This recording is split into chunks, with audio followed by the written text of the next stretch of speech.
Krishna Chaitanya Prabhu Nityananda Shri Advaita Gadadhara Shivasadi Gaur Bhaktavrinda. Hare Krishna, Krishna Krishna, Hare Hare, Hare Ram, Ram Ram, Hare Hare. Everybody please say loudly, loudly. Hare Krishna, Hare Krishna, Krishna Krishna, Hare Hare, Hare Rama, Rama Rama, Hare Hare. Alright, try again. This time loudly. I've got a microphone, you don't, so you have to chant more loudly. Everybody together. Hare Krishna, Krishna Krishna, Hare Hare, Hare Rama, Rama Rama, Hare Hare. Jai, Hare Krishna. All glories to Lord Sri Krishna, who has incarnated in the form of His holy name in Zagreb, Croatia. Drinking water. So it's very nice to see how so many people are taking part in this Krishna Consciousness movement here. It's very pleasing to see because human life is meant for this. We have information from the Vedic literatures that there are 8,400,000 species of life. And seeing as it is not within our power to go all over the universe counting different species of life, we simply accept the Vedic version. So of all these species, the human species is most important. This human life is a chance to understand God. But mostly people are wasting this chance. In so many different ways they are passing their lives. There are many different things that have been invented in modern society. Different kinds of sports and entertainments. You can go all the way to Czechoslovakia to see the Rolling Stones, for instance. So these are examples of how to waste our valuable human form of life. So many different ways they've invented. Entertainment. Nachana, what does that mean? Waste of time. Ways of waste. I thought maybe it was entertainment because Nachana means dancing in Hindi, Sanskrit. So there are that also. They've invented ballroom dance, disco dance, boogie dance, break dance, so many kinds of dances. What was the squadron? It's already in your language. See how popular it is. All these enjoyable things. So we're not against dancing. Our Hare Krishna movement is promoting dancing. Everyone should dance. Because the ultimate spiritual reality is to dance eternally. But not ballroom dancing. Not disco dancing, but dancing with Krishna. The people, they don't know this, therefore they're spoiling their human life. They think, if I can get a nice home, a nice job, enough money, eating for my house, and a nice dog, then my life is successful. I see one thing very popular in this country, people they like to drink beer walking around on the street. This is a misuse of the human form of life. Human life is meant for understanding God.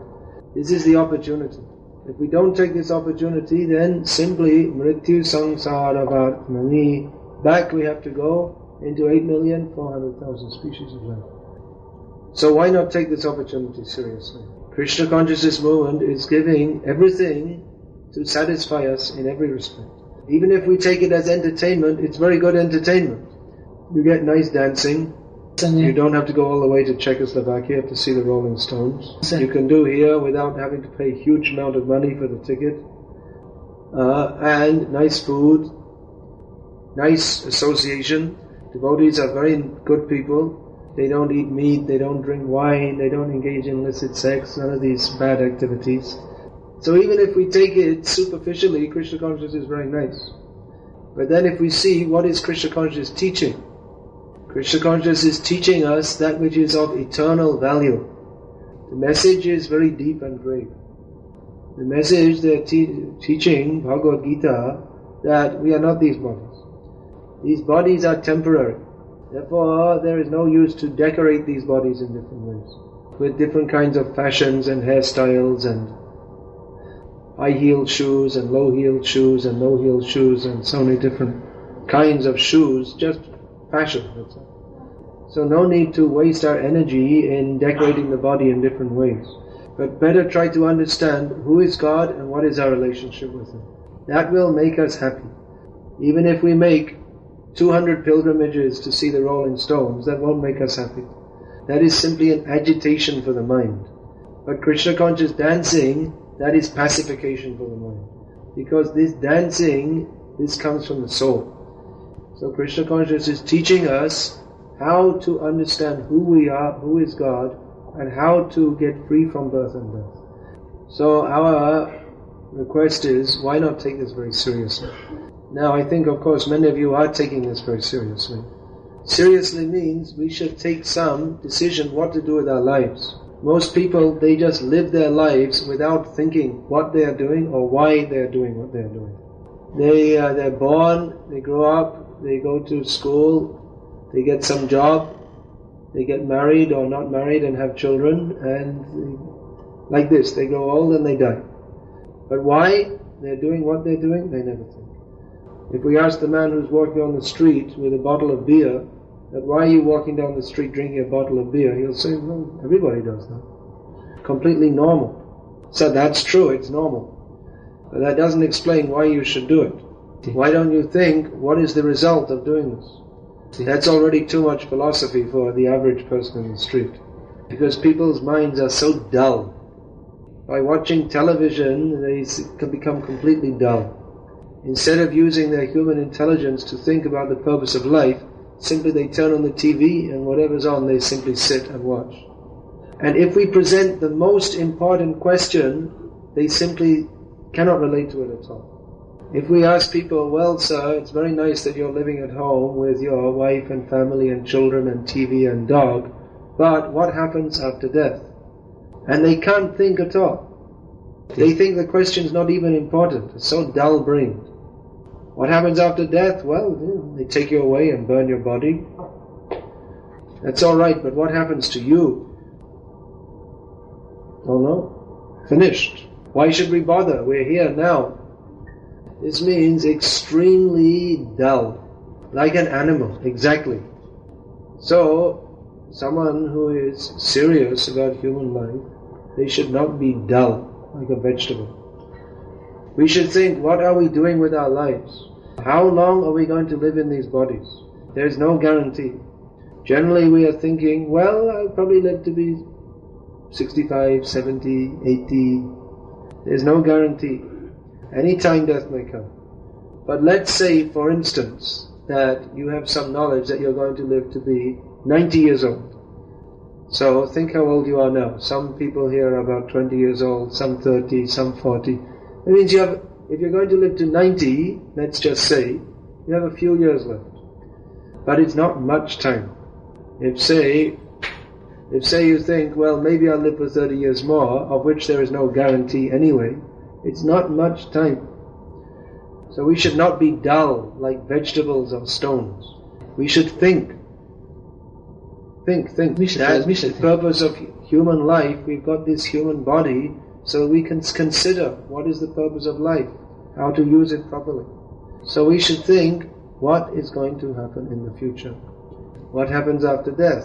What will be the result of the activities that I'm performing now? So, to understand all these things, of course, we can't simply understand just by ourselves. Therefore, we have Vedic literatures, scriptures, and spiritual masters to guide us. Just like in Bhagavad Gita, we get immediately the proper instruction. In the very beginning of Bhagavad Gita, we get more important instruction than you'll get in all the libraries and universities in the world. You bring all the big libraries, so many big books. And you bring all the big professors, Nobel Prize winners, PhDs, and you consult all these, asking the question that, what is life and what happens at death? Now mostly people don't even ask this question. What to speak of the man on the street drinking his beer? Even the big so-called professors, they also don't ask this question. So for all their big brains making computers and space rockets, they're also extremely dull-headed. Intelligent, they are, that we accept. Otherwise, how could they make all these different things, airplanes and cars and so many things? but it's intelligence applied in the wrong direction. They're not even asking the question, what is the purpose of life? What happens at death? So you bring all their big books. You might be able to find out how to make an atom bomb or how to make an integrated circuit for a supercomputer. But what is the meaning of life? You won't get any clue. Or even if they have some idea, it's just complete speculation based upon their ignorant mental concoctions. But from Bhagavad Gita, Lord Krishna, He gives us immediately the proper knowledge. He can give us proper knowledge because He's God, He knows everything. And all the intelligence of all the people in the world put together cannot even slightly compare to that of Krishna's. So in one verse of Bhagavad Gita, Lord Krishna gives us more proper knowledge than the whole of the misguided human society put together. That verse is there, Dehinosvin yatha dehe kaumarang yovanang jara tata dehantara praptihi dhiras tatra na bhuhyati. You can explain. And Krishna goes on to explain this more in the Gita. Udkramantang stitang vapi bhunjanam vagunanvitam vimurha ananupashyanti pashyanti jnana chakshusha. Krishna says that everyone is changing bodies and getting different kind of bodies according to our desires and karma. But foolish people, they cannot see this. But who can see? Those who have the eyes of knowledge. So that knowledge, tad vijnanartham sagurum ivabhigachat. For that knowledge, one should approach a self-realized soul. So everyone should consider, what am I doing with my life? Am I simply passing out my days waiting to go into the body of a hog or a dog or a camel? Or am I preparing myself to go to dance with Krishna? This human form of life means we can get free from the cycle of birth and death. We can go to live with Krishna in the spiritual world. That will perfectly satisfy us in all respects. The happiness that we're looking for in ballroom dancing, disco dancing, eating all different kinds of things, that happiness, the real happiness we're looking for is in Krishna. We're trying to be happy in so many different ways, by sex, by sports, by eating all kinds of different foods, but we're looking for happiness in the wrong place. Real happiness means to know God, Krishna, and to live with Him eternally. So everyone should think, everyone should be serious, everyone should be intelligent.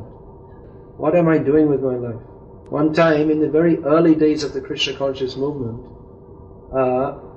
Srila Prabhupada, he was invited. He said, you go to one place, there's many people there who are interested in Krishna Consciousness. So when he arrived, he found it was a nudist camp.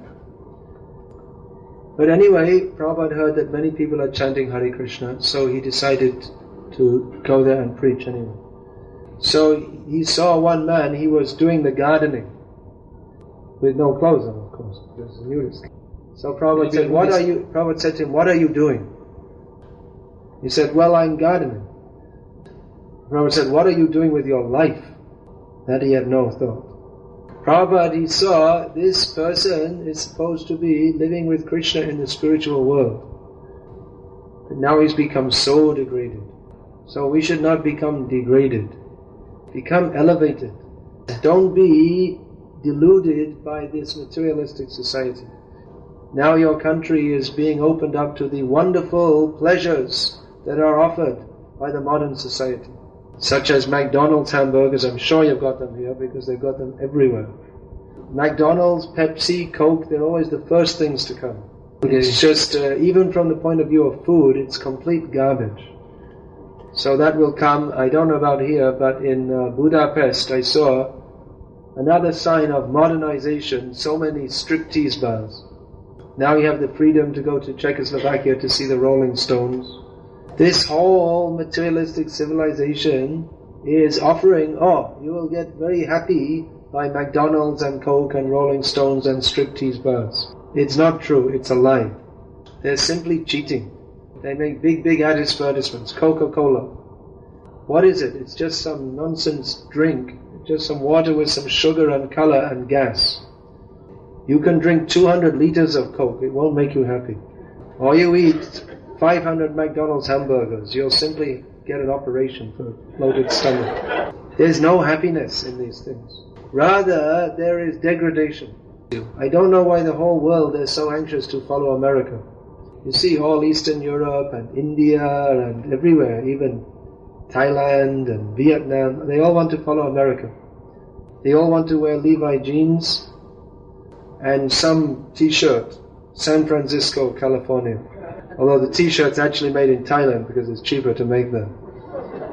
So they're so anxious to follow this, but what is the result? If you look at America, it's completely sick society. Where I was seeing one Newsweek magazine while I was waiting in the dentist recently. So the main report was that the major social problem facing America today means they have so many social problems, but the biggest social problem is child crime. And they're not talking about a young boy walking into the shop and stealing a few sweets. They're talking about murder, rape, gangs of 13-year-olds with submachine guns. It's not, you may laugh, but it's not very funny. This is what you're importing into your society. With the McDonald's hamburgers and the Coke and the Rolling Stones comes a whole culture of degradation. It's the whole atmosphere is one simply enjoy the senses, go to hell. So our request is, of course this we could make a very big story, but just to make it brief, our request is don't be fooled. McDonald's hamburgers, Coca-Cola, Rolling Stones, they can all flourish because people are fools. Because people are not thinking what is the purpose of life. So we're asking you, don't just be carried away by the waves of materialistic propaganda. Think what you're doing with your life. Now you have the opportunity to take part in this Krishna Conscious movement. This Krishna Conscious movement means Tyaktva deham punarjanmana mameti sojana. Means going back home, back to Godhead, to live with Krishna, never to return to this material world. So why not take this opportunity? Why not take Krishna Consciousness very seriously? It's not very difficult. All you have to do, to start with at least, is to use your tongue. Two things, chanting Hare Krishna and taking prasad. There's no difficulty to do either of these things. Especially there's no difficulty to take prasad. So even if you can't chant Hare Krishna, take prasad. But better chant Hare Krishna also. And better take all of Prabhupada's books home with you. And better in your home chant Hare Krishna, worship Krishna. And if you like, those of you who are in a position to do so, you can come and join us and help us spread this movement. There is so much important work to do all over the world. Many people are interested in Krishna consciousness. But we need many devotees to go and preach to them and teach them about Krishna. So our request is, at least in your own life, take this Krishna consciousness very seriously. Don't take it something like a hobby. Just like you go to church once a week and then you forget it till next week. Krishna consciousness means always thinking of Krishna. So take this seriously. Chant Hare Krishna.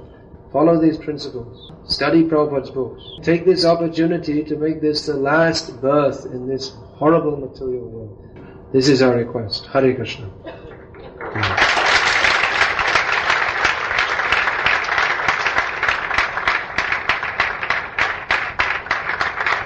Questions? Did you say questions? If a person has immersed himself in life in 13 floors, creating something that will help human beings, would you consider him unaware? What is help for human beings? May I translate the question? Yeah, one who does something to help human beings, that is certainly good. But we should know what help means. Unless we help others to get free from birth and death, ultimately that is no help at all. If we live our life with all modern amenities, but still we die and become a dog, ultimately that is no help to us. So, such a person who is making things for use in human society, they may be called a karmi. But a karma yogi is one who does his work in the service of Krishna. That is defined by Lord Krishna in Bhagavad Gita. Yat karoshi yadashnasi yat jahoshi tadasi yat tapasyasi kauntaya tat kurushva madarpanam. Krishna says Everything you do, everything you eat, everything you offer and give away in charity, all austerities that you perform should be done as an offering to me. And for others, even though they may be very highly elevated in the opinion of human society, if they don't surrender to Krishna, Krishna has another verse for them. Krishna says, Namam dushkrutino mudha prapadyante naradhama maya aparita jnana asurang bhavamashrita. Krishna says that those who do not surrender to me, although they may be very meritorious in other ways, they're called dushkruti. Means they're doing many activities, but they're all in the wrong direction. Krishna analyzes 4 different kinds of such people. He says one is mudha. Mudha means he is working very hard, but he doesn't know what the proper goal of life is. So for all his work, he's working, but he hasn't cultivated any spiritual knowledge, so at the end of life, he simply has to enter into the animal species. And similar to that is the Naradhama, which means the lowest among mankind. Which means he's very interested in all kinds of social and scientific activities, but he has no interest in understanding God. Therefore he spoils his human life. Then Maya Apahrita Jnana means someone who's very intelligent, but they don't consider what is the purpose of life, who is God, and how. When thinking what is the purpose of life with him, what happens after death. So they're very busy studying different things, but all these things are superficial to the real purpose of human life. Misused intelligence. Or rather, their real intelligence is covered by the illusory energy of Krishna called Maya. And another is called Asarang Bhavamashrita, means they are completely against the idea of God or surrendering to Him. Now, of course, we're living in the modern scientific age and times are very different to what they used to be. In terms of real human benefit, we don't see that there's been any great progress or advancement by so much scientific development. The people were living before and they're living now. And although we have many facilities, just like this microphone we're using in Krishna's service, of course, even without the microphone, the preaching of Krishna Consciousness would go on. It's not that it would stop without it. But for all the material facilities, at what cost? There are so many problems caused by pollution, imbalance in the ecosystem. This unnatural city way of life, industrial way of life, has spawned innumerable social problems. And people are more blind to the real purpose of life than at any other time in human history.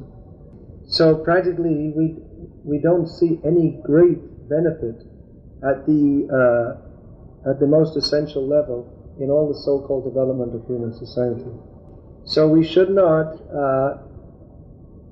mix up the two words karmi and karma yogi. This is a very common misconception in India, where someone has made this slogan that Manava Seva is Madhava Seva, service to man is service to God. This is a made-up idea which has got nothing to do with the scriptures. It's not that making factories is the same as worshipping God. Opening factories is karma. Worshipping God is karma yoga or bhakti yoga. So these things should be understood carefully from Bhagavad Gita as it is. Is there another question? Yes. Is there unbreakable proof for reincarnation, and how many transmigrations are needed to human form, that one comes to human form? Who has asked this question, please? What would you consider to be unbreakable proof? Don't know. Is there unbreakable proof for anything? Just like we consider that science is giving us unbreakable proof of so many things. But so many times we find that even what are considered unbreakable theories in science, they're proved all wrong. Just like for so many years, science was based on Newtonian laws of physics. But then when Einstein came up with his relativity theory, Newtonian physics was thrown in the dustbin. And everyone became confused, because it's very difficult to understand relativity theory. Then quantum theory was developed and everyone became more confused, because quantum theory doesn't appear to have any relationship to the world as we see it. So in the basic science books we study at school, it said that this is proved, and this is proved.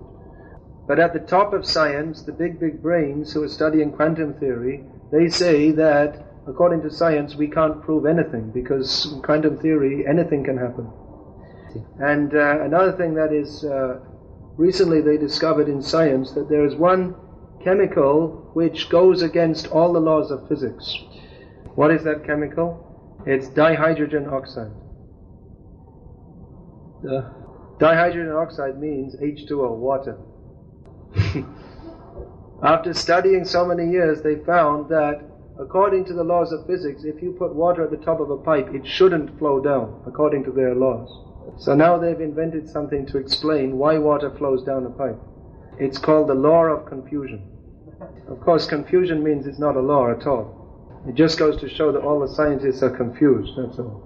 So anyway, when we say unbreakable proof, that means that there has to be some level of faith.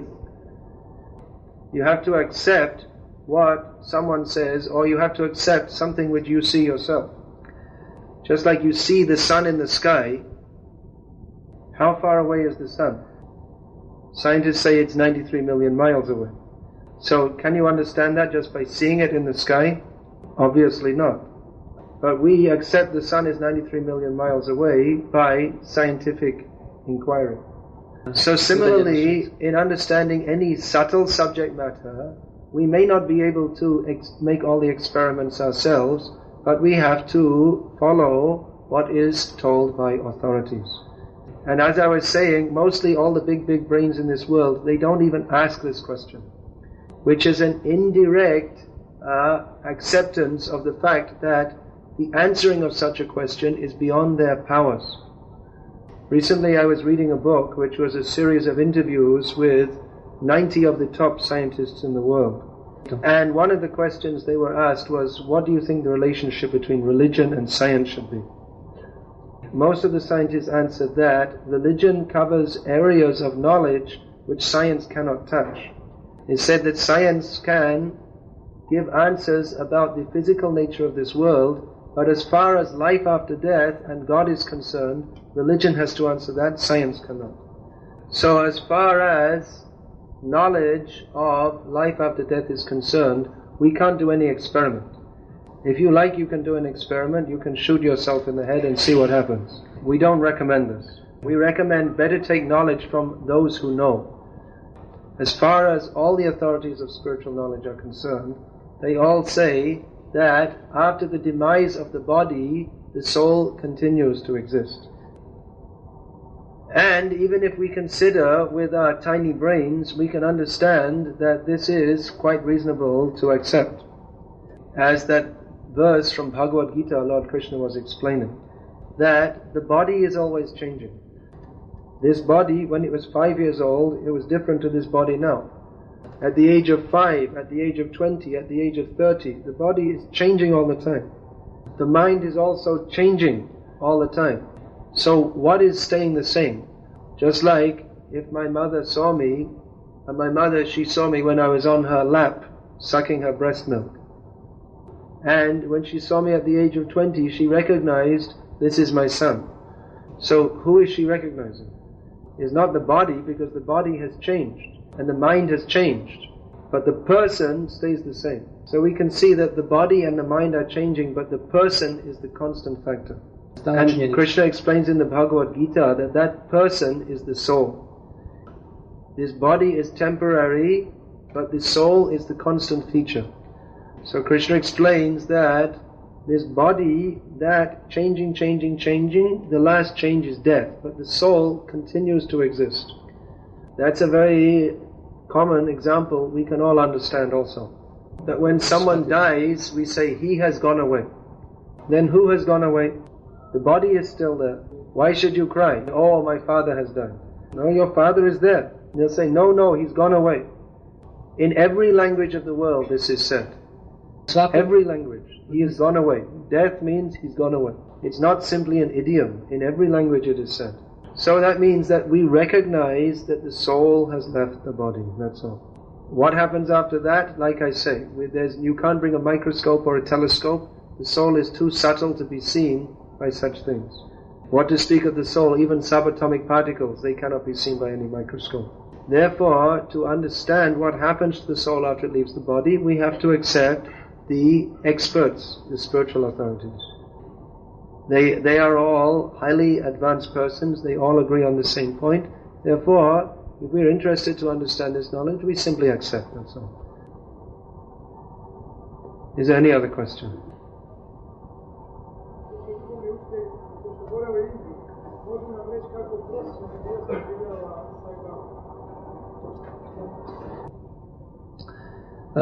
Considering that you are living in India, could you tell us how the average Indian takes Sai Baba?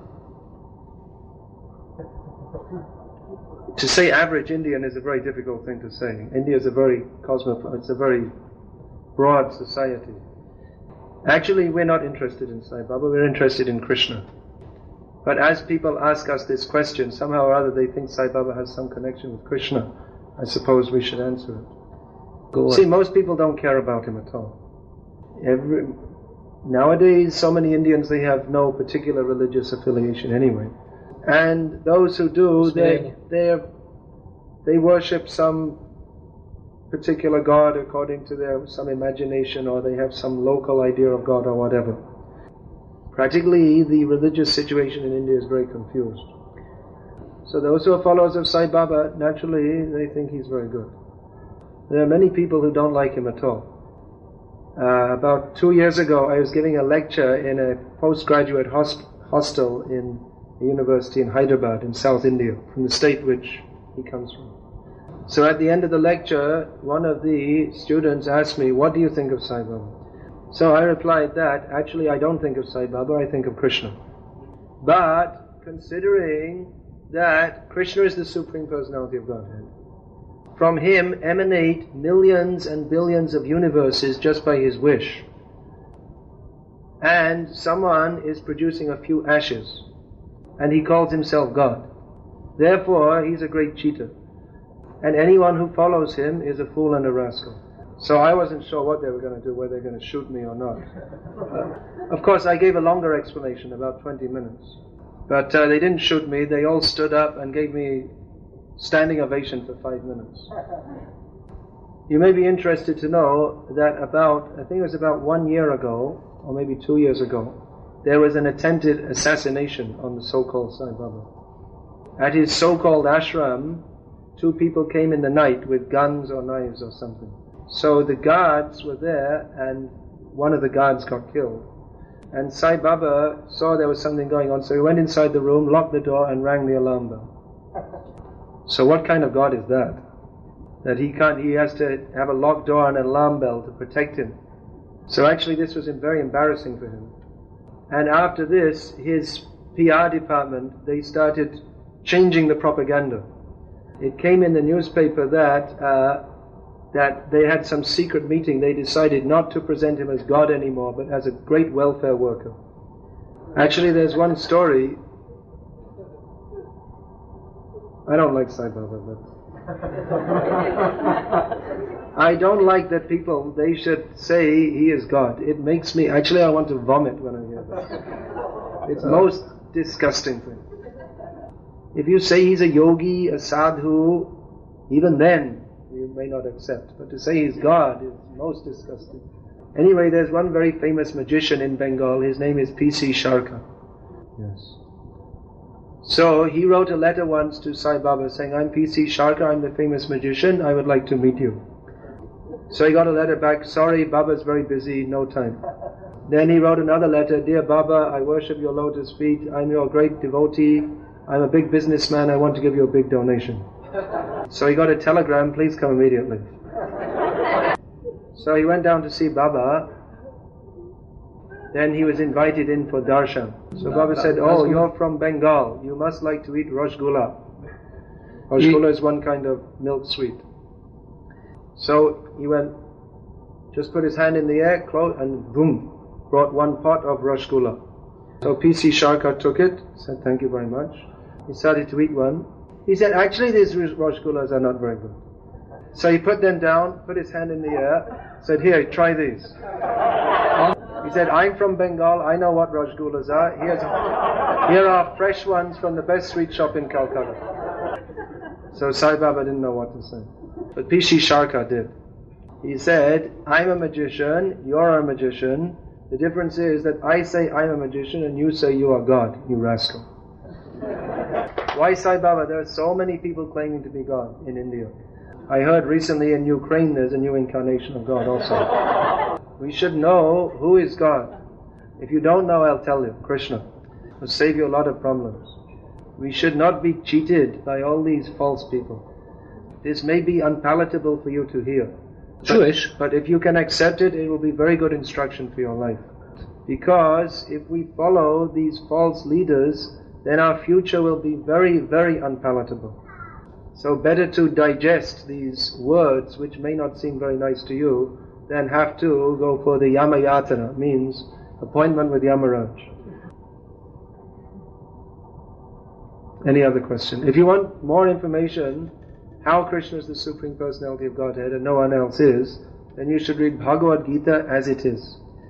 Read it front to back at least 5 times and chant Hare Krishna, and you'll understand everything and you won't have to ask these questions. Then one question here.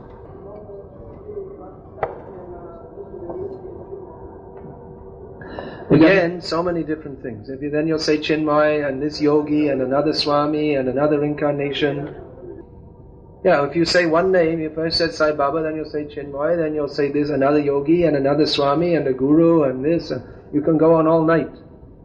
Why don't we just take Krishna? Krishna is the Supreme Personality of Godhead. How did Chinmay, this so-called Chinmay means full of spiritual bliss, but that's just his name. He's not that. So, how did he become famous? By speaking on Bhagavad Gita. But unfortunately, he misrepresented Bhagavad Gita. Because Gita means surrender to Krishna.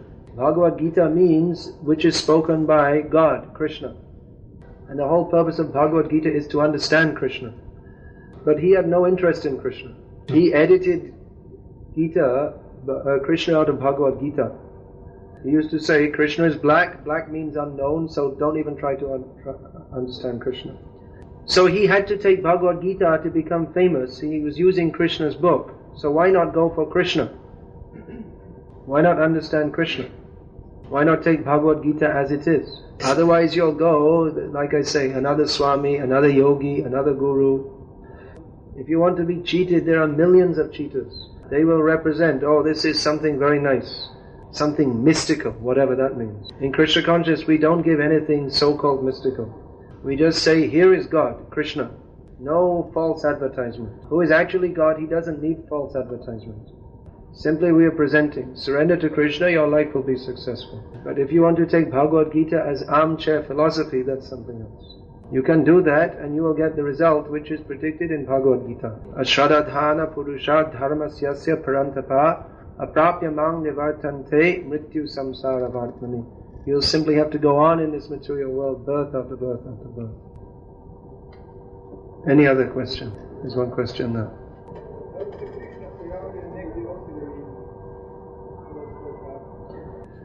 Does Krishna appear anywhere else except India with all his entourage? Certainly he does. Krishna is here in Zagreb. When we're chanting Hare Krishna, Krishna is personally present. Anyway, Krishna is present. But he is particularly present when this chanting of Hare Krishna is going on. Kali Kale Nam Rupe Krishna Avatar. In this Kali Yuga, Lord Krishna has descended in the form of his holy name. There's no difference between Krishna and his name. So wherever this chanting is going on, Krishna is personally present. And where is Krishna, there is also all his entourage. As we chant more and more, that we can understand. Any other question? Here's some prasadam from Vrindavan. This is Chandan, sandalwood prasad. This was from Chandan Yatra, from Krishna Balaram. So this prasad is distributed not by eating, you can eat it also, but usually it's put on the forehead. So now there's going to be prasadam distribution, so just at the same time, everyone can come, I'll give them some Chandan prasad. This is very cooling, so if you're feeling heated up due to the little bit strong lecture, we have some Chandan